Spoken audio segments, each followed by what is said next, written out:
ചേളന്നൂർ പുതിയടത്ത് താഴം ചിറക്കുഴി റോഡിന് സമീപം പോഴിക്കാവ് കുന്ന് ഇടിച്ചു നിരത്തുന്നതിനെതിരെ നാട്ടുകാർ. ദേശീയപാത നിർമ്മാണത്തിനെന്ന പേരിൽ കുന്ന് ഇടിക്കുന്നതിൽ പ്രതിഷേധിച്ചാണ് നാട്ടുകാർ ജനകീയ കൂട്ടായ്മ സംഘടിപ്പിച്ചത്. നമ്മൾ ജീവിക്കുന്ന ഭൂമി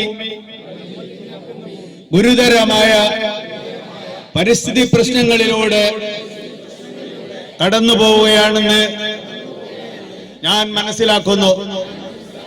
ഭൂമിയിലെ ജൈവവൈവിധ്യം നഷ്ടപ്പെട്ടാൽ എല്ലാ ജീവജാലങ്ങൾക്കും നാശമുണ്ടാകുമെന്ന് ചേളന്നൂരിന്റെ തലയെടുപ്പായിരുന്ന പോഴിക്കാവ് കുന്ന് റോഡ് നിർമ്മാണത്തിന് വേണ്ടി ഇടിക്കാൻ തുടങ്ങിയപ്പോൾ ആദ്യം എതിർപ്പുമായി എത്തിയവരെല്ലാം കേസിൽ കുടുങ്ങി.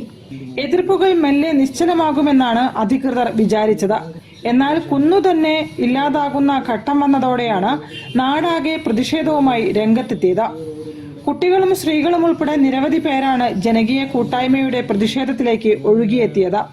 കുന്നിടിക്കാൻ നിയമത്തിന്റെ പടവാളുമായി നിൽക്കുന്നവർക്ക് മുൻപിൽ വലിയ ചെറുത്തുനിൽപ്പ് തന്നെ ഉണ്ടാകുമെന്നാണ് ജനകീയ കൂട്ടായ്മ മുന്നറിയിപ്പ് നൽകുന്നത്.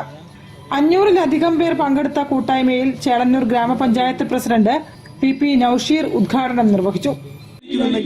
അതൊരിക്കലും സാധ്യമല്ലെന്ന് ഉറക്കെ പറയാനാണ് നമ്മളിവിടെ ഒരുമിച്ച് കൂടിയിരിക്കുന്നത് എന്നാണ് എനിക്ക് നിങ്ങൾക്ക് വേണ്ടി പറയാനുള്ളത്. അതുകൊണ്ട് ഒരു കാര്യം ഉറപ്പിച്ചു പറയാൻ ഞാൻ ആഗ്രഹിക്കുകയാണ്. ഇതിനെതിരെ ഒറ്റക്കെട്ടായി നിന്നുള്ള നമ്മുടെ ഈ പോരാട്ടം വിജയം കാണുന്നതുവരെ ഗ്രാമപഞ്ചായത്ത് ഭരണസമിതി നിങ്ങൾക്ക് മുന്നിലുണ്ടാകുമെന്ന് ഉറക്കെ പറഞ്ഞുകൊണ്ട് ഇത് ഉദ്ഘാടനം ചെയ്യാൻ ഞാൻ അവസാനിക്കും. Panchayat standing committee chairman Suresh Kumar അധ്യക്ഷത വഹിച്ചു. P. പ്രദീപ് കുമാർ പ്രതിജ്ഞ ചൊല്ലിക്കൊടുത്തു. Gauri Puthiyoth, member P. വിജയൻ, ഷിജുലാൽ എന്നിവരും പങ്കെടുത്തു. News bureau, Chelannur.